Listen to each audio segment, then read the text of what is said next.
Good morning students. बेटे business का हम चैप्टर 6 कर रहे थे।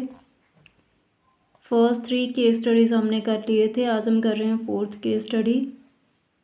ये आपका पार्ट 22 है चैप्टर 6 का।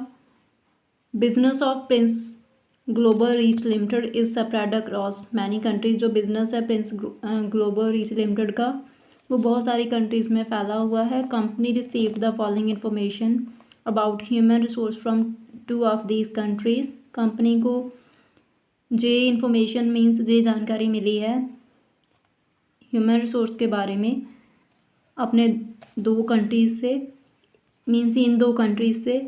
इन द फर्स्ट कंट्री में बिजनेस है जो कंपनी का वो लेस है देन एक्सपेक्टेड, मतलब जितना उन्होंने एक्सपेक्ट किया था उससे कम हो रहा है business. That's why the number of employees there is much more than is necessary. तो जो वहाँ पे वर्कर वर्क कर रहे हैं वो ज़्यादा हैं जितनी ज़रूरत है उससे। But the company has also learn that state of slow down in business will stay for a short period only. But company को पता है कि जो मतलब स्लो डाउन का टाइम है बिजनेस में, जो मतलब मंदी का टाइम है, वो बहुत कम टाइम के लिए है। जो सेकंड कंट्री है वहाँ पे मतलब कुछ डिपार्टमेंट्स में कंपनी के जो नंबर ऑफ़ एम्प्लॉयज़ हैं is more than required,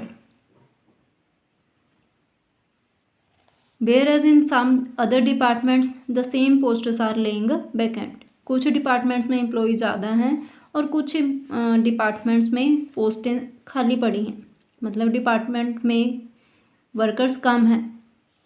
advise the HR manager को हमने एडवाइस देनी है कंपनी के as to but method of recruitment ही शुड फॉलो, कि कौन सा वो मेथड फॉलो करें रिक्रूटमेंट का दोनों कंट्रीज़ में, एंड क्यों फॉलो करें। ये सही होगा एचआर मैनेजर के लिए to take the following decision, ये फैसला लेना इन कंट्रीज़ में।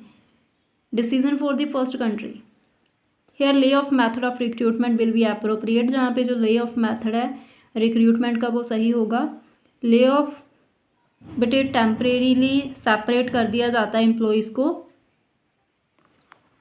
एम्प्लॉयर से, मतलब कुछ टाइम के लिए वर्कर्स को, ऐसे हम बोल सकते हैं कि अगर काम कम है तो उसको छुट्टी दे दी जाएगी। Mostly it is due to the lack of work, जे तब होता है जब काम की कमी होती है। However there is clear understanding between the employer and the employee, but फिर भी क्लियर अंडरस्टैंडिंग होती है एम्प्लॉयर में एंड एम्प्लॉय में, that he will be reemployed as and when there is enough of work, means उसको दोबारा से appoint कर लिया जाएगा जब भी काम होगा। Thus by recalling the laid off employees vacant post can be filled up. तो जो लेड ऑफ एम्प्लॉयज़ होते हैं उनको बुला के दोबारा से पोस्ट को फिल कर लिया जाता है।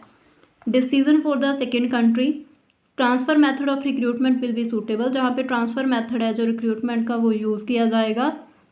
It means transfer of an employee, इसका मीनिंग है कि एक एम्प्लॉय को ट्रांसफ़र करना एक डिपार्टमेंट से या एक ब्रांच से दूसरे डिपार्टमेंट में या दूसरे ब्रांच में सेम पोस्ट पे।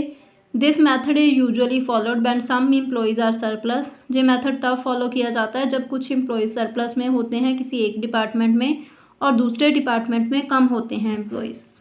नेक्स्ट केस है बेटे mister Krishna Gopal, personnel manager हैं साहिल किडवियर लिमिटेड के, is busy in making some appointments. वो कुछ अपॉइंटमेंट्स करने में बिजी हैं अलग अलग डिपार्टमेंट्स में अपनी कंपनी के। By now he has completed the first 2 steps of staffing. अभी तक वो 2 स्टेप्स हैं जो स्टाफिंग के उनको पूरा कर चुके हैं। The third step is under way, third step अभी चल रहा है। Name of this step is selection, इस स्टेप का नाम सिलेक्शन है। It has its own lengthy process, इसकी अपनी एक लेंथी प्रोसेस है। He is currently engaged in employment interview, अभी वो एम्प्लॉयमेंट इंटरव्यू में बिजी हैं। He has already interviewed the applicants, उन्होंने एप्लीकेंट्स का ऑलरेडी इंटरव्यू मतलब ले लिया है। And is now directing them, अभी वो उनको डायरेक्शंस दे रहे हैं to concerned departmental manager for another interview, कि उनका दोबारा इंटरव्यू होगा उनके डिपार्टमेंट के मैनेजर के साथ। The objective behind directing them to the departmental manager is that they to satisfy themselves by conversing face to face with the applicants.